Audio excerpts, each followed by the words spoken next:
వాక్య భాగముగా యెషయా గ్రంథము 49వ అధ్యాయము మొదటి 2 వచనాలు 2 వాక్యాలు చదువుకుందాం. ద్వీపములారా నా మాట వినుడి, ఆలకించుడి.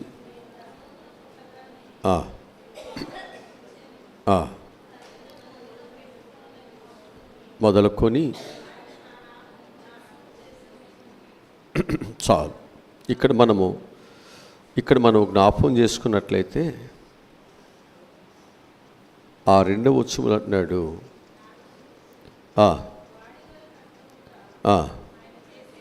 చేసి ఉన్నాడు, చేతి నీడలో ఆయన నన్ను దాసి ఉన్నాడు,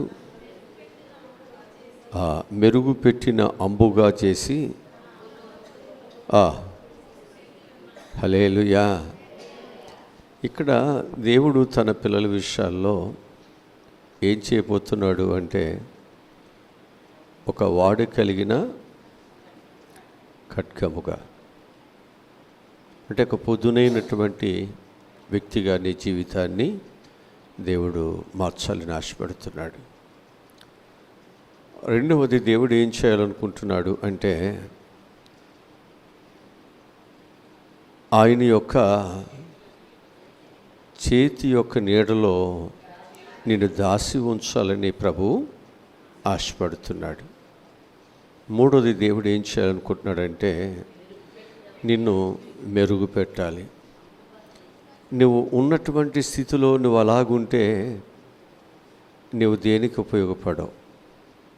మళ్ళా తిరిగి ఏ పాపమైతే నీ యొక్క తేజస్సుని, నీ సౌందర్యాన్ని పాడు చేసిందో, తిరిగి ఆ స్థితి నుంచి దేవుడు నీకు విడుదల కలుగు చేయాలి. అందుకంటున్నాడు, నేను నిన్ను మెరుగుపరుస్తున్నాను, మళ్ళీ మెరుగు పెడుతున్నాను. అప్పుడే అది మరలా తిరిగి వాడబడటానికి అవకాశం ఉంటుంది. ఈరోజు నిన్ను దాసే దేవుడు, నిన్ను మెరుగుపరిచే దేవుడు, నేను ఒక పదునైన వ్యక్తిగా, జ్ఞానము కలిగిన వ్యక్తిగా, దేవుని కొరకు ఒక బలముగా వాడబడేటువంటి వ్యక్తిగా దేవుడు చేయాలనే దేవుడు నిన్ను ఏర్పాటు చేసుకుంటున్నాడు. కనుక నా జీవితాల్లో దేవునికి దూరముగా ఉన్నప్పుడు మనం భయపడదాం. దేవునికి మనము వేరుగా మన యొక్క జీవితాలు నడుపుతున్నప్పుడు మనం భయపడదాం. మనం దేవునితో కలిసి మన జీవితాలు ఉన్నప్పుడు మనం దేనికి భయపడవలసిన అవసరం లేదు. ఎందుకని అంటే, దేవుడు తన యొక్క చేతి నీడలో ఆయన నిన్ను దాచిపెట్టే మంచి దేవుడు ఉన్నాడు. ఎన్ని కష్టాలు, ఎన్ని ఇబ్బందులు నీ జీవితంలోనికి ఎదురవుతున్నా ప్రభు నేను ఏం చేయాలనుకుంటున్నాడంటే, నిన్ను దాచిపెట్టాలని ఆశపడుతున్నాడు. ఎందుకని అంటే, నిన్ను లోకము, అపవాది, శత్రువు, ఆశలు, కోరికలు నిన్ను గాయపరచాలని. దేవుడు నిన్ను మెరుగుపరిచాడు, కడిగాడు, శుభ్రం చేశాడు. నీకు చక్కటి తేజస్సు అయినటువంటి జీవితాన్ని దేవుడు ఇచ్చాడు. మళ్ళా దానిని ఏదో ఒక విధంగా భ్రష్ట పట్టించాలి, పాడు చేయాలి. అందుకే దేవుడు ఏం చేస్తున్నాడు అంటే, ఒక వస్తువు కానీ ఆ బాక్సులు పెట్టి దాచినప్పుడు అది ఎలాగూ పాతగిలకోకుండా ఉంటుందో, అలాగని దేవుడు నిన్నేం చేస్తున్నాడంటే, తన రెక్కల నీడలో, చేతి నీడలో ఆయన భద్రపరుస్తున్నాడు. నువ్వు ఎప్పటికీ తేజస్సుగానే ఉండాలి, కడిగిన ముత్యములాగానే ఉండాలి. నీ మీద ఎలాంటి మచ్చ, డాగు అనేటువంటిది పడకూడదు. ఎంత జాగ్రత్త చూడండి. అందుకే నీవు నేను కూడా ఎలాంటి పరిస్థితుల నుండి మనల్ని దేవుడు దాస్తాడో మన కొన్ని విషయాలు మనం నేర్చుకుందాం. తల్లి తన పిల్లల్ని ఎలాగూ దాచుకుంటుందో, కోడి ఏ విధంగా తన పిల్లలను తన రెక్కల కింద ఎలాగో దాచిపెట్టుకుంటుందో అట్లాగే దేవుడు కూడా నిన్ను నన్ను ఆయన దాసేవాడు అనే విషయాన్ని మనం మర్చిపోవద్దు. ఆయన రెక్కలు మనకు ఆశ్రయమిస్తాయనే విషయాన్ని మనం మర్చిపోవద్దు. నువ్వు ఏ పరిస్థితుల్లో ఉన్నప్పటికీ కూడా దేవుడు నిన్ను కాపాడగలడు అనే విషయాన్ని నువ్వు మర్చిపోవద్దు. అందుకే నీకు ఎన్ని కష్టాలు ఎన్ని బాధలు నీ మీదకు వచ్చినా నువ్వు ఎక్కడికి రావాలంటే నిన్ను కాపాడే దేవుని దగ్గరికి, నిన్ను రక్షించే దేవుని దగ్గరికి, నీ కన్నీరు తుడిచే దేవుని దగ్గరికి, నీ ఆకలి దప్పికల నుండి నీకు విడుదలను కలుగు చేసే దేవుని యొద్దకే రావాలి. అందుకే వాక్యం చెబుతుంది, నీవు రాను ఉద్దేశించిన ఎడల తిరిగి నా యొద్దకే రండి. ఒకవేళ మీరు రావాలనుకుంటే నా దగ్గరికి రండి. మరలా ఈ లోకములో మళ్ళీ ఎక్కడికి మీరు వెళ్ళొద్దు. నా దగ్గర దొరికినంత ఆశ్రయము, నా దగ్గర దొరికినటువంటి కాపుదల, నా దగ్గర దొరికినంత ప్రేమ మరెక్కడి లోకములో దొరకదు.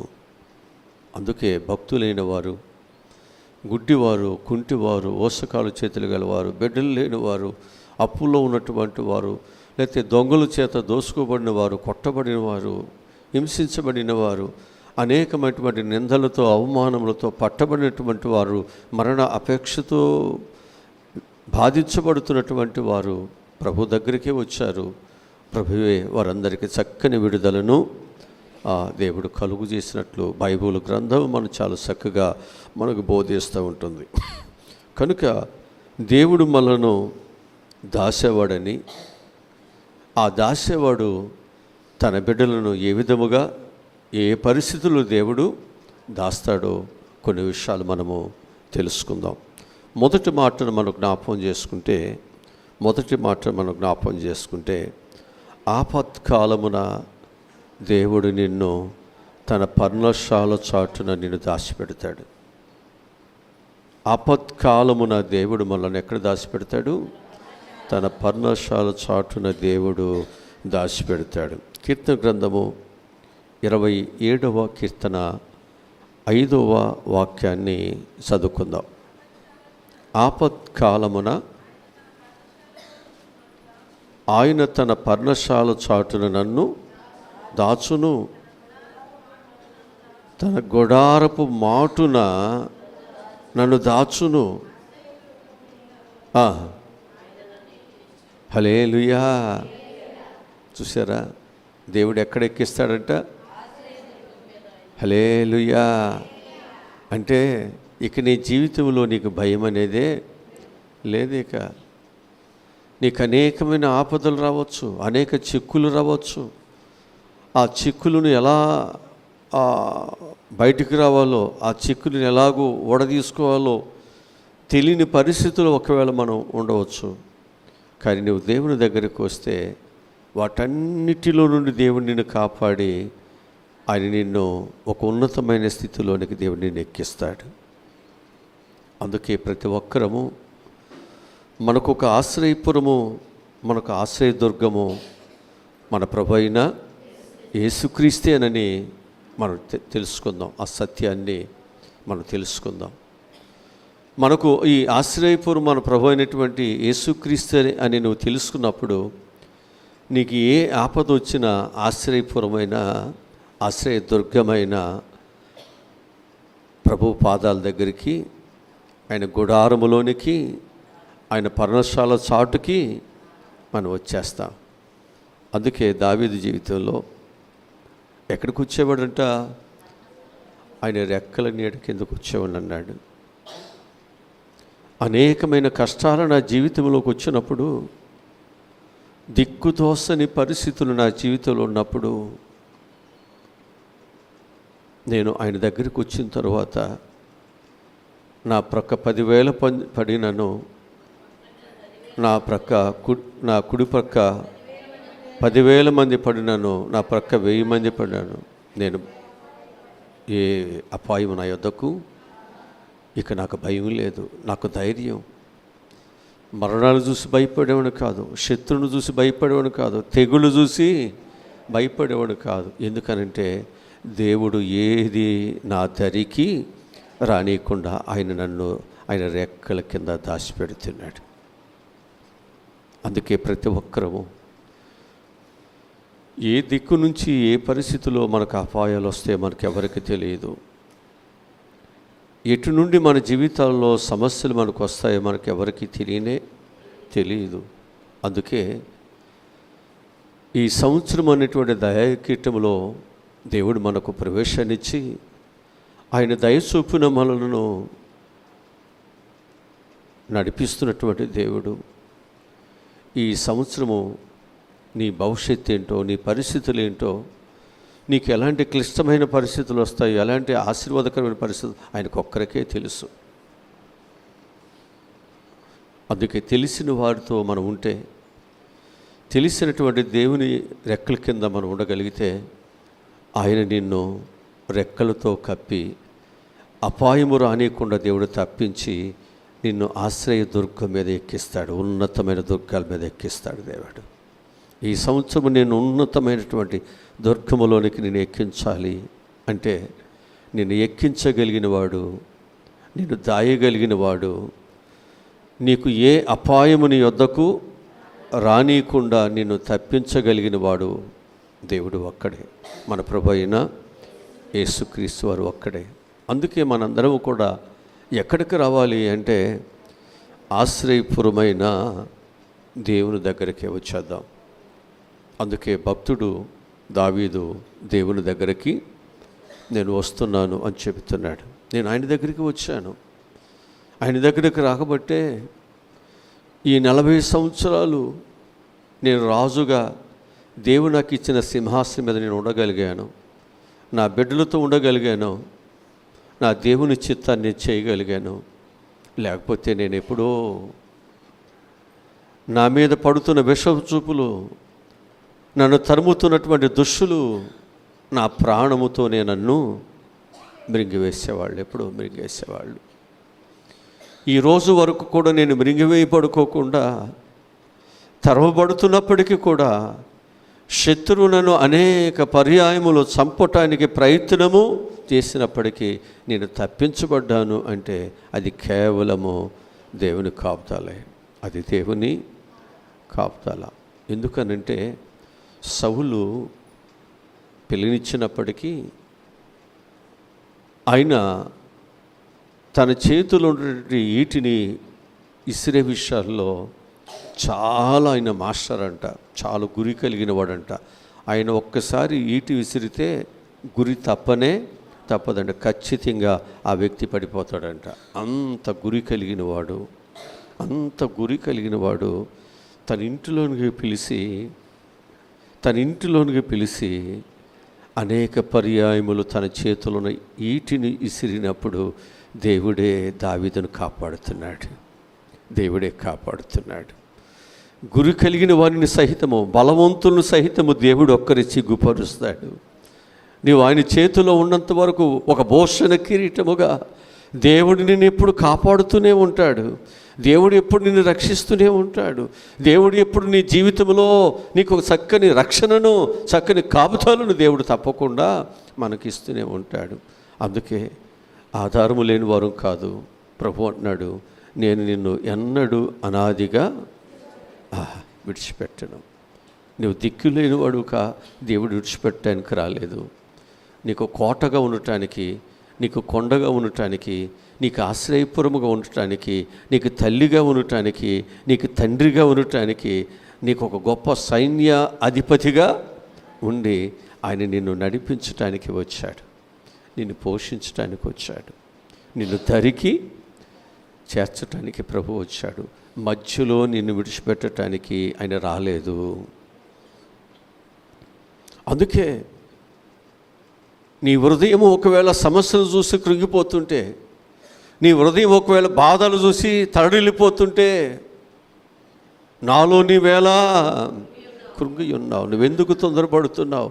నీవు దేవుని యందు నిరీక్షణ ఉంచు. నీ దేవుడు నిన్ను రక్షిస్తాడు, నీ దేవుడు నిన్ను కాపాడుతాడు. ఎలాంటి క్రూరమైనటువంటి పరిస్థితుల నుండి అయినా దేవుడు నిన్ను రక్షించగలిగిన సమర్థుడు. అందుకే మన ప్రభువుని విడిచిపెట్టొద్దు, ఆయన సన్నిధిని విడిచిపెట్టొద్దు, ఆయన పాదాలు విడిచిపెట్టొద్దు. లోకములో లాభకరమైనవైన విడిచిపెట్టేద్దాం, ప్రభువుని మాత్రం విడిచిపెట్టొద్దు. ఆయన లేకపోతే మన జీవితం లేదండి. లోకములో ఏది పోయినా పర్వాలేదు, ఉద్యోగాలు పోయినా, డబ్బులు పోయినా, స్నేహితులు పోయినా, భర్త పోయినా, పిల్లలు పోయినా, అన్నదమ్ములు పోయినా, భార్య పోయినా, ఎవరు పోయినా పర్వాలేదు. దేవుడు పోతే నీ జీవితం నరకయాతన అవుతుంది. ప్రతి ఒక్కరము కూడా దేవునిని పోగొట్టుకోకుండా జాగ్రత్తగా మనం ఉండాలి. అందుకే యోబు ఎన్ని పోయినా ఏమి పోయినా దేవుని పోగొట్టుకోకుండా నోటితో కూడా పాపం చేయకుండా జాగ్రత్తగా ఉన్నాడు. తిరిగి రెండంతల ఆశీర్వాదము దేవుడు ఆయనకి ఇచ్చాడు. ఆయన పోతే ఆశీర్వాదాలు లేవు. ఇచ్చేవాడెవడు? ఇంకా పోయిన వాటిని ఇచ్చేవాడెవడు?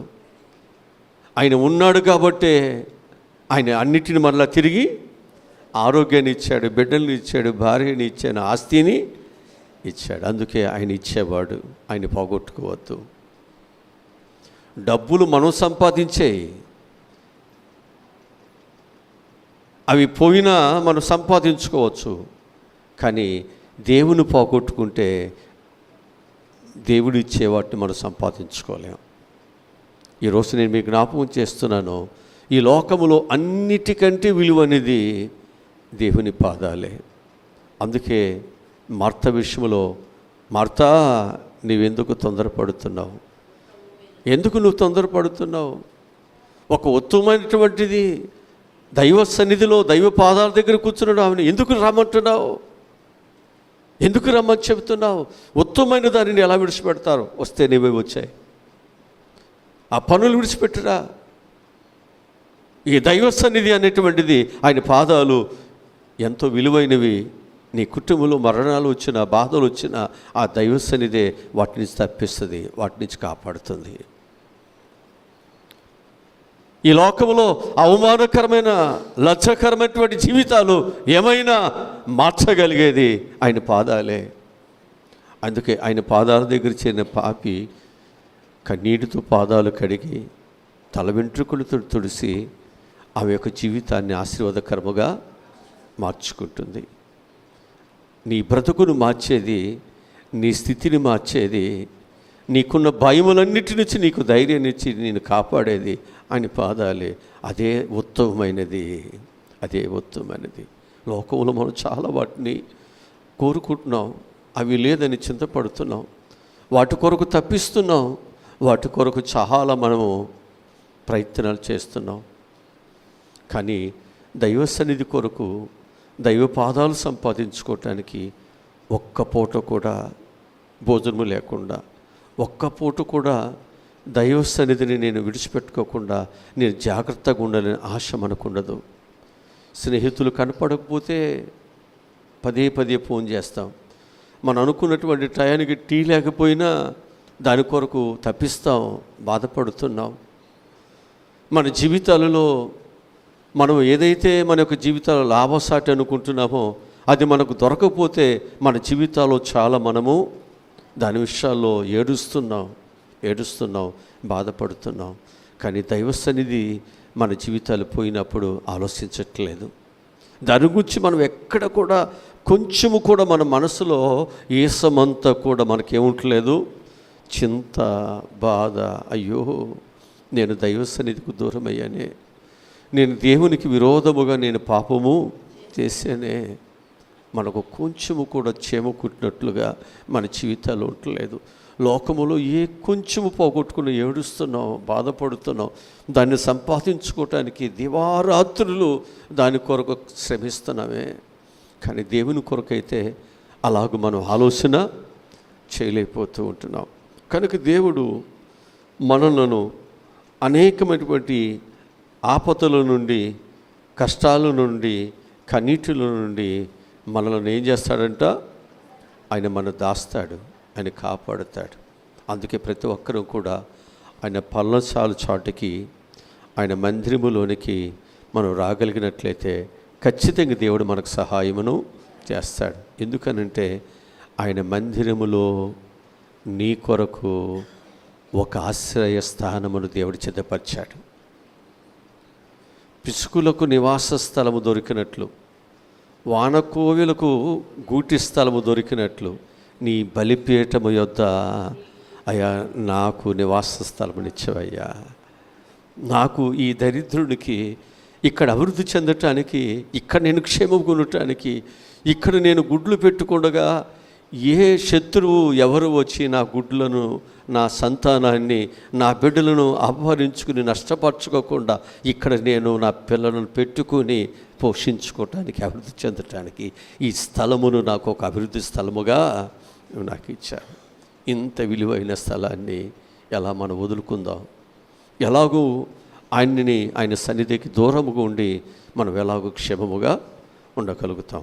ఒకటి, దేవుడు మనను ఏ పరిస్థితులు దాస్తాడు అంటే, తన పిల్లలైనటువంటి వారు ఆపదలో ఉన్నప్పుడు ఖచ్చితంగా ఆయన మనల్ని దాస్తాడు. ఆపదలు ఉంటే ఖచ్చితంగా ఆయనను దాస్తాడు అనే విషయాన్ని నేను మీకు జ్ఞాపకం చేస్తున్నాను. పూర్వకాలంలో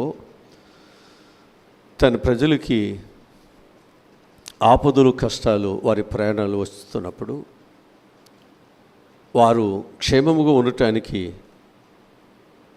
వారి కొరకంట ఒక ఆశ్రయపురములను వారి కొరకు కట్టి ఆ రోజులు ఉంచేవారట. ఒక ఆశ్రయపురములను వారు కట్టేవారు.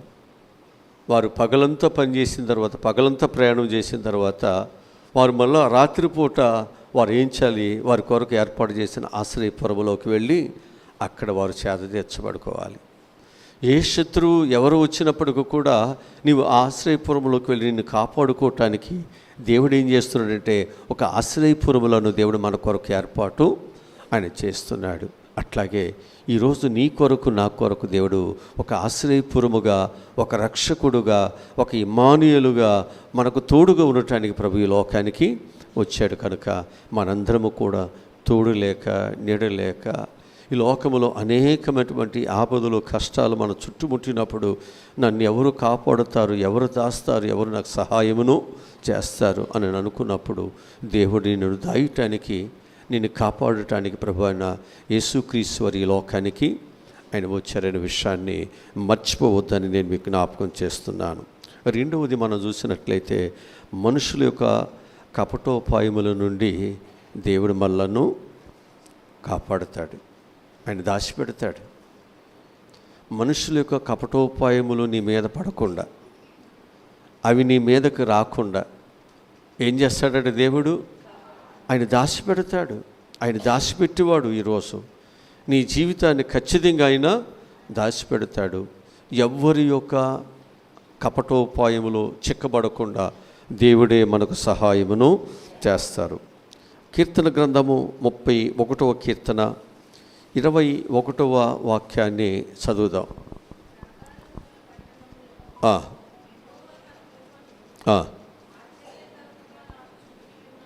హల్లెలూయా. దేవుడంట ఒక ప్రాకారము కలిగినటువంటి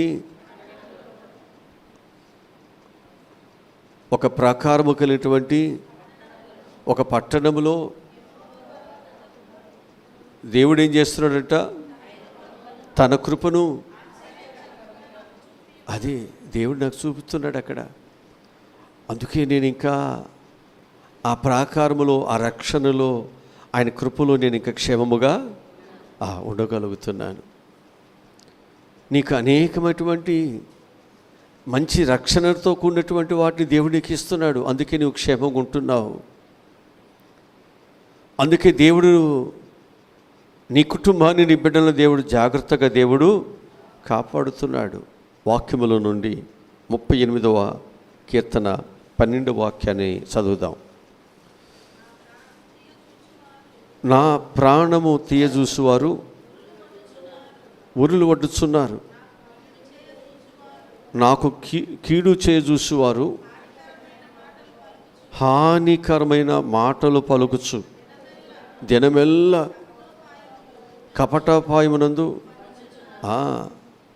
రోజుకి అదేనంటే వాళ్ళకి పనేమి ఏముండదు. అక్కడ పాస్టర్ గారైనా ఉండదు, విశ్వాసం ఉండదు, ఇక ఎవరు ఉండదు. ఇక రోజుకి అదే పని. పని పాట ఏముందండి? ఇక్కడ అదే చెప్తున్నాడు. దేవుని చేత ఏర్పాటు చేయబడి దేవుడు అనేకమైనటువంటి పరిస్థితుల నుంచి దేవుడు తప్పించి దేవుడు ఆయన రాజుగా చేస్తే ఆయనని ఎట్లా కొట్ల పడగొట్టాలి, ఆయన ఎట్లా కొట్ట చంపేయాలి, ఆయన కుటుంబాన్ని ఆయనని ఏదో ఒక విధంగా నష్టపరచాలంట. ఇక దినమెల్లా అదే ఆలోచన, అదే కపటోపాయం అంట. ఈరోజు ఒక ఆలోచన అయితే రేపు ఇంకొక ఆలోచన, ఈ గంట ఈ ఆలోచన అయితే మరొక గంట మరొక ఆలోచన. ఇక అదే పరిస్థితి, అదే ఆలోచనలు. వాక్యం చెబుతుంటుంది, తన బిడ్డలకు శత్రువు ఎన్ని విధాలుగా కపటోపాయములతో పన్ని తన బిడ్డలను అంతమొందించటానికి, తన బిడ్డలను అనేక విధాలుగా శ్రమ పెట్టడానికి ప్రయత్నం చేస్తున్నప్పటికీ కూడా మనకొక కాపాడే దుర్గం ఉంది అనే విషయం శత్రువుకు తెలియదు, అపవాదికి తెలియదు. మనకొక కవచం ఉంది, మనకొక రక్షణ ఉంది, మనకొక తోడు ఉంది, మనకొక నీడ ఉంది, మనకొక తల్లిలాగా తండ్రిలాగా ఒక ప్రేమ కలిగిన వాడు ఉన్నాడు. మనకేదైనా నష్టం కలుగుతుందంటే ఆయన వెనుదీయకుండా ఎంత దూరమైనా ఎంత నష్టమైనా ఆయన త్యాగము చేసే మంచి దేవుడు మనకు ఉన్నాడు. హల్లెలూయా, హల్లెలూయా. ఎస్తేరు యోధా జనాంగంపై మొర్దెకై పన్నటువంటి పన్నాగాన్ని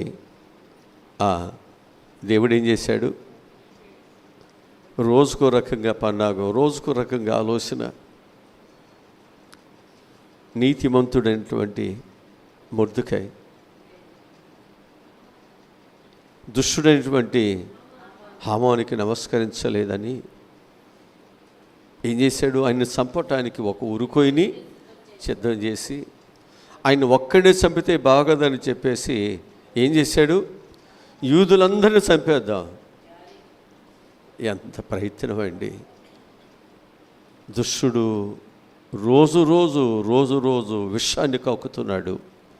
రోజు ఏం చేస్తున్నాడంటే కపటోపాయములను పన్నుతున్నాడు. అయితే దేవుడు ఏం చేశాడు? యూదులందరినీ దేవుడే ఆ కపటోపాయము నుండి తప్పించాడు. ఆ కపటోపాయమును పన్నినటువంటి వాడిని ఎవరి కొరకైతే ఆ ఉరికొయ్యని సిద్ధం చేశాడో ఆయన తప్పించాడు.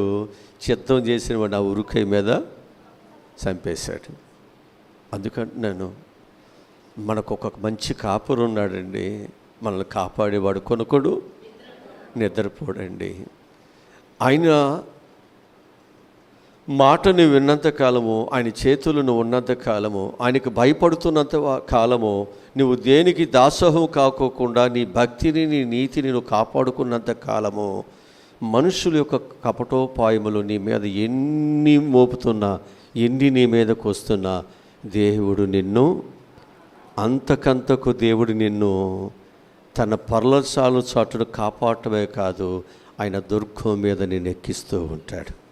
అనేకులకు కనిపించేటట్లుగా దేవుని ఆస్వాదిస్తూ ఉంటాడు.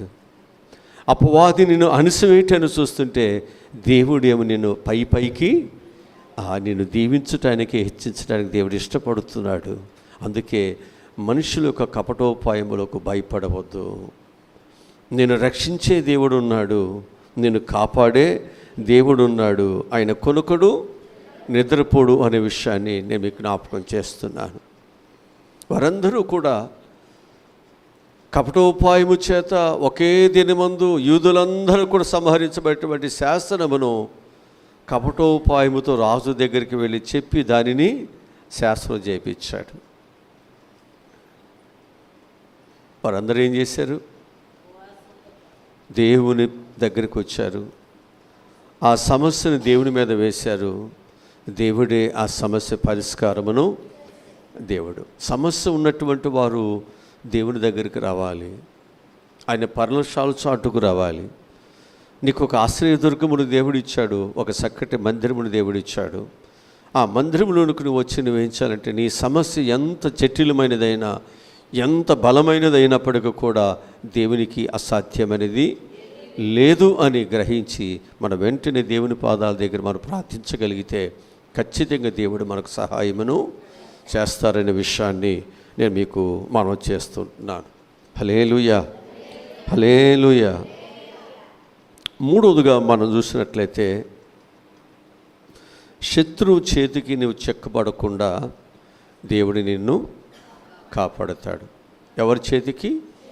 శత్రువు చేతికి చిక్కబడకుండా దేవుడు నిన్ను కాపాడుతాడు. ఎందుకనంటే దేవుడు అజ్ఞాని కాదు, బహుజ్ఞానము కలిగినవాడు. నిన్ను ఎలా కాపాడుకోవాలో ఆయనకి తెలుసు. నిన్ను ఎలా తప్పించుకోవాలో, నిన్ను ఎలాగూ హెచ్చించుకోవాలో, ఎలాగూ నీకు రావాల్సిన ఆశీర్వాదాలు నీకు ఇవ్వాలో అన్నీ ఆయనకి తెలిసే ఉన్నవి. అందుకే మన జీవితాల్లో శత్రువులు మన మీద ఎన్ని విధాలుగా మనం చేజిక్కించుకోవటానికి, పట్టుకోవటానికి ప్రయత్నము చేస్తున్నప్పటికీ కూడా దేవుడు ఏం చేస్తున్నాడంట?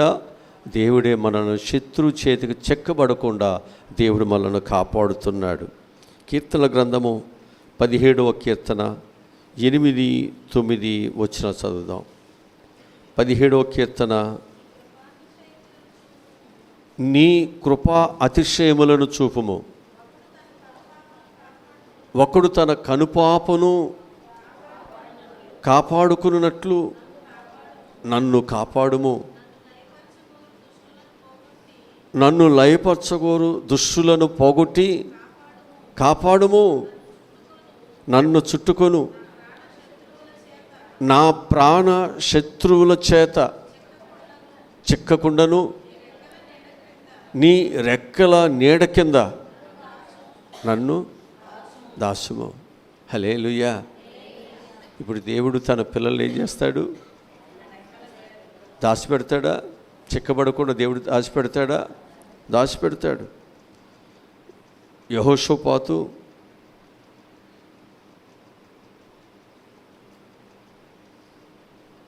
రాజుగా ఉన్నప్పుడు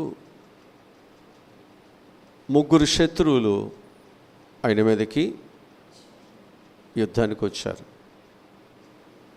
అప్పుడు యెహోషాపాతు అంటాడు, బలము లేని వారమయ్యా, చేయటానికి మాకేమీ జ్ఞానమే లేదు, శక్తి సరిపోదు. నీవే మాకు దిక్కునైనా, నీవే మాకు సహాయుడివి. దేవుని పాదాలు పట్టుకున్నారు. శిష్యులు, భార్యలు, పిల్లలు అందరూ వచ్చారు, ఉపవాసం ఉన్నారు. బలవంతుడైన దేవునికి ఆ బలహీనటువంటి తమను తాము శత్రువులకు అప్పగించుకోకుండా దేవునికి తమను తాము అప్పగించుకుని, మమ్మల్ని నువ్వే కాపాడు నాయనా, నీవు తప్ప మాకు దిక్కు, నీవు తప్ప మాకు ఒక రక్షణ, ఇక మాకెవరునూ లేరు నాయనా అని యెహోషాపాతు ఏం చేశాడంటే ఆ దేవునికి ప్రార్థనలు ఆయన చేసినప్పుడు దేవుడు ఏం చేశాడు? మీరు భయపడవద్దు, యుద్ధము యెహోవాదే, మీరు వెళ్ళండి, దేవుడు మీకు సహాయమును. హల్లెలూయా.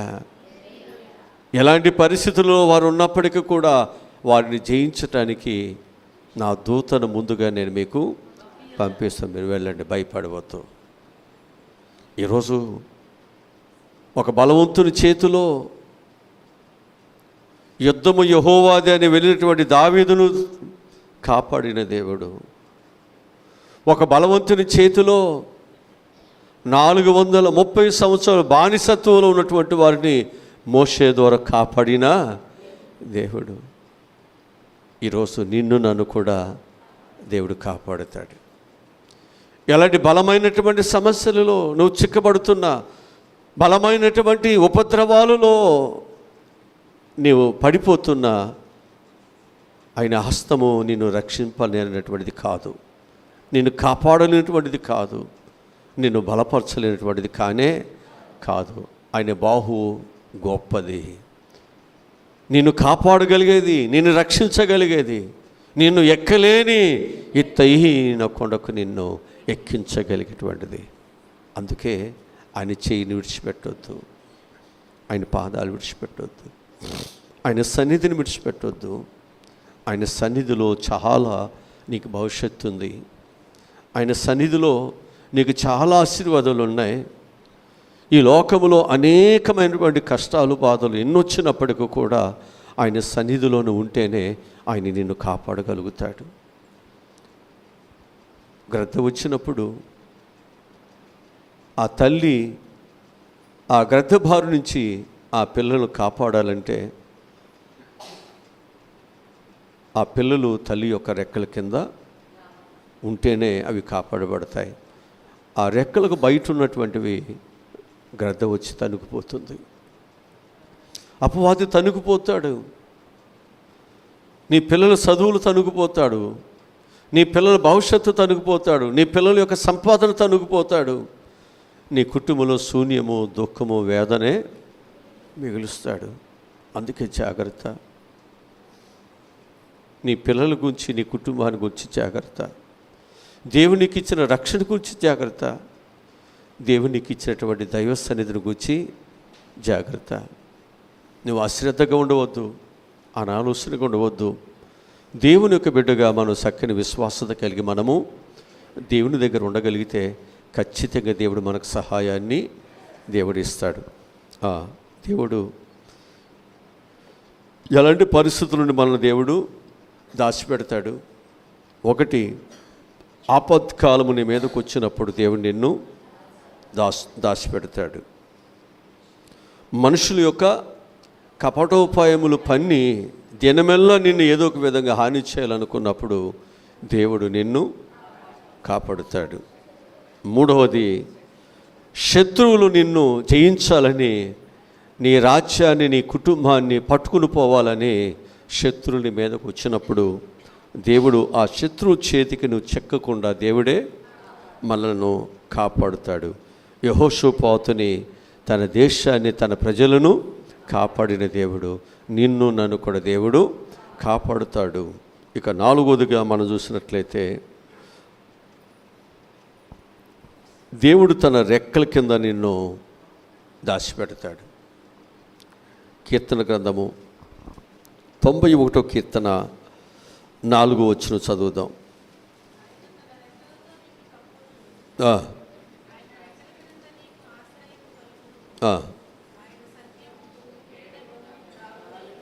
చాలు. 61వ కీర్తన 4వ వచనం కూడా చదువుదాం. 61వ కీర్తన 4వ వాక్యాన్ని చదువుదాం.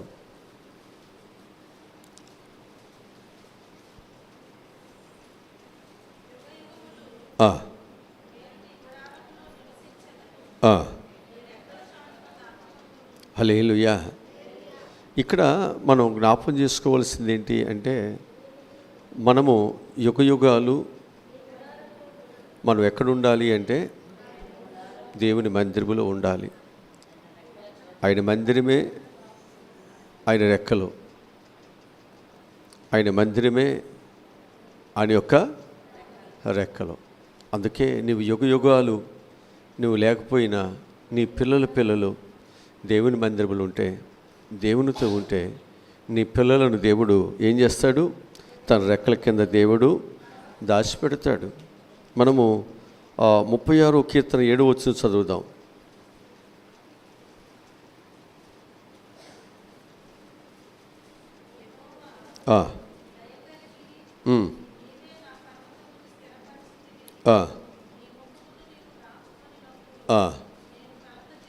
అది దేవుడు తన ముఖాన్ని దాచుకుంటే మనము కలత చెందుతాం.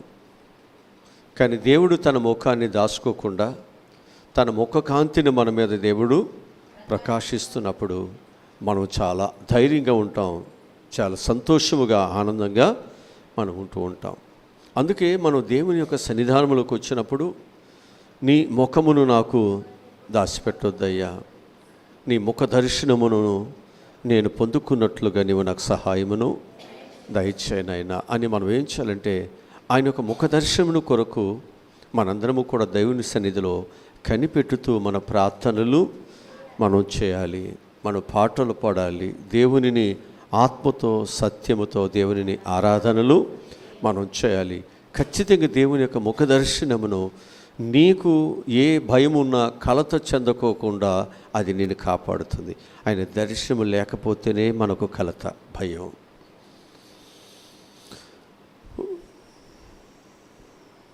మనకు బైబిల్లో నయోమి, రూతు గారు మనకు తెలుసు. నయోమి వారి యొక్క పితరుల యొక్క దేశాన్ని బెత్లెహేముని విడిచిపెట్టింది. మోయాబు దేశానికి వెళ్ళింది. సర్వస్వాన్ని ఆమె కోల్పోయింది. తిరిగి ఆమె తన దేశానికి వస్తున్నప్పుడు తన కోడళ్ళతో చెప్పింది, ఆస్తి పోయింది, పిల్లలు పోయారు, భర్త పోయారు, ఇక నా దగ్గర ఏమీ ఇక లేదు, కనుక తిరిగి నేను మరలా నా దేశానికి నేను వెళ్ళిపోతున్నాను. ఎట్లాగో నా బ్రతుకు అక్కడ అయిపోతుంది. మీకు వయసు ఉంది, మీకు భవిష్యత్తు ఉంది, కనుక మీరు నాతో వస్తే మీకేమీ దొరకదు. కనుక మీరు తిరిగి మీ ఇళ్ళకి వెళ్ళిపోయి మరలా మీ భవిష్యత్తు కొరకు మీ తల్లిదండ్రులు ఏదైతే మీకు చూపిస్తారో ఆ మార్గంలో మీరు వెళ్ళండి అని చెప్పి వారి క్షేమం అనుకున్నటువంటి తల్లిగా వారిని చెప్తుంటుంది, ప్రేమతో చెప్తుంది. ఆ మాటలకు పెద్ద కోడలు ఏం చేస్తుందంటే అత్తగారిని ముద్దు పెట్టుకొని చాలా సంతోషంతో వెళ్ళిపోతుంది.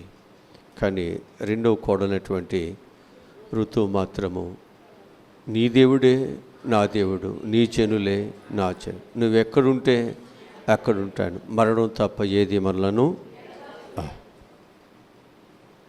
ఏముంది నా దగ్గర, ఎందుకిలా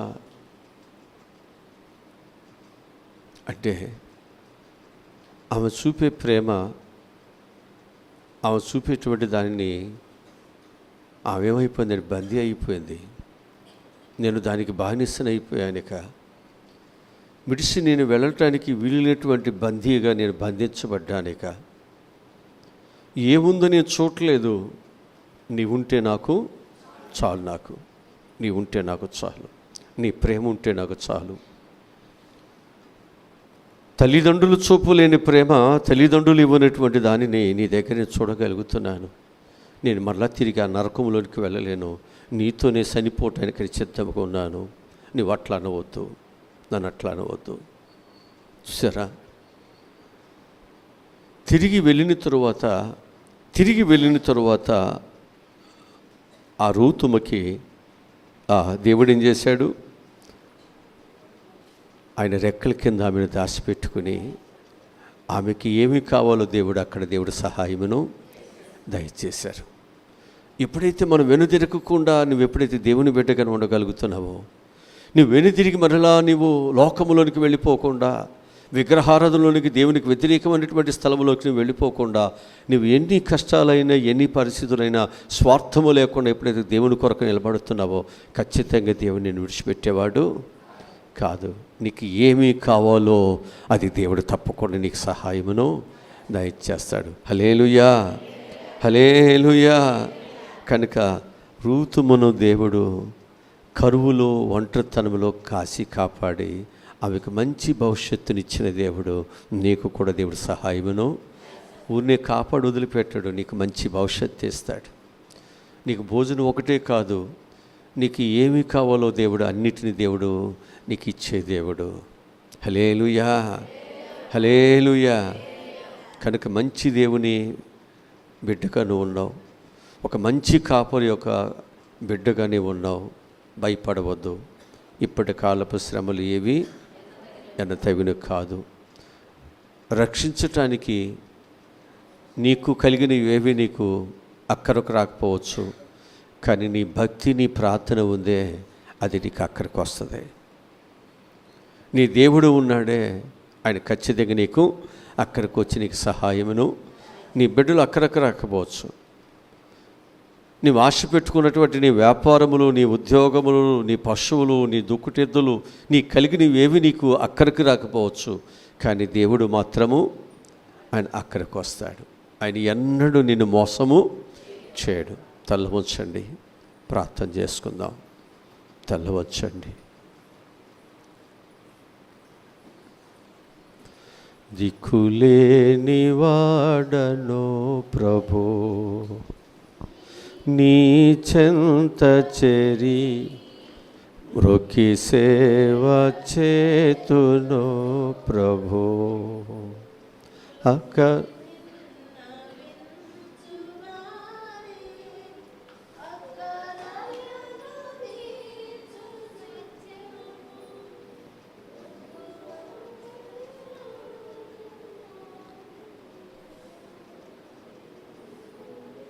ప్రార్థన చేసుకుందాం. ఈరోజు ప్రభువా, దిక్కులేని స్థితిలో నీ దగ్గరకు వచ్చానయ్యా. దిక్కులేని పరిస్థితుల్లో నీ దగ్గరకు వచ్చాను. నీవే సహాయములను యాకోబుకి సహాయం చేసిన దేవుడివి, యాకోబుకి కృప చూపించిన దేవుడివయ్యా.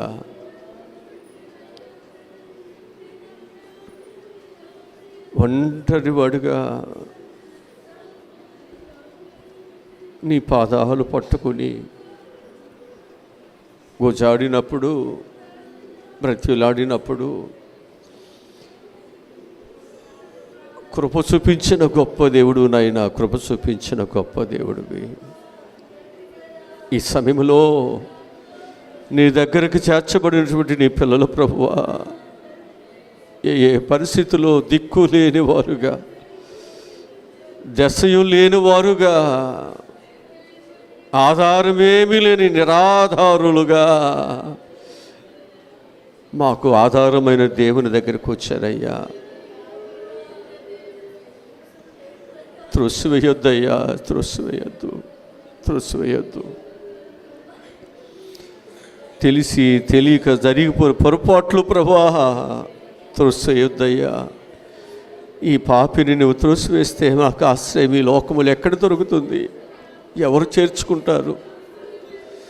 ఎవరు ఆదరిస్తారు? ఎవరు నా కన్నీరు తుడుస్తారు? నిందించేవారు తప్ప, నన్ను ఎత్తిపొడిచేవారు తప్ప, నన్ను ఇంకా కృంగదీసేవారు తప్ప, ఇంకా నా గాయములను రేపేవారు తప్ప, నేను ఏ పరిస్థితిలో పడిపోయానో, ఏ పరిస్థితిలో జారిపోయానో, ఏ పరిస్థితులు నా జీవితం ఇలా దిగజారిపోయిందో, చెప్పుడు మాటలు విని, స్నేహితుల మాటలు విని, తల్లిదండ్రులు శత్రువులు చేసుకుని, తల్లిదండ్రులకు దూరమై నమ్మి వెళ్ళి మోసపోయానయ్యా. నాకు ఇప్పుడు బుద్ధి వచ్చింది, బుద్ధి వచ్చింది, నాకు బుద్ధి వచ్చిందయ్యా, బుద్ధి వచ్చింది. నా తప్పు నాకు అర్థమైంది, నా పరిస్థితులు నాకు అర్థమయ్యాయి. మనుషులు నమ్ముట కంటే యెహోవాను ఆశ్రయించడం నాకు మేలని ఇప్పుడు నాకు అర్థమైందయ్యా. నన్ను నువ్వు త్రోసివేయొద్దు, నన్ను త్రోసివేయొద్దు. నీ ప్రేమ కవుగిలిలో ఎంతోమంది నిరాధారులు బ్రతుకుతున్నారయ్యా. కడుపు నిండా భోజనము తింటున్నారయ్యా. వారి జీవితంలో ఆనందంగా, సంతోషముగా వారి జీవితాలు ఉన్నాయి.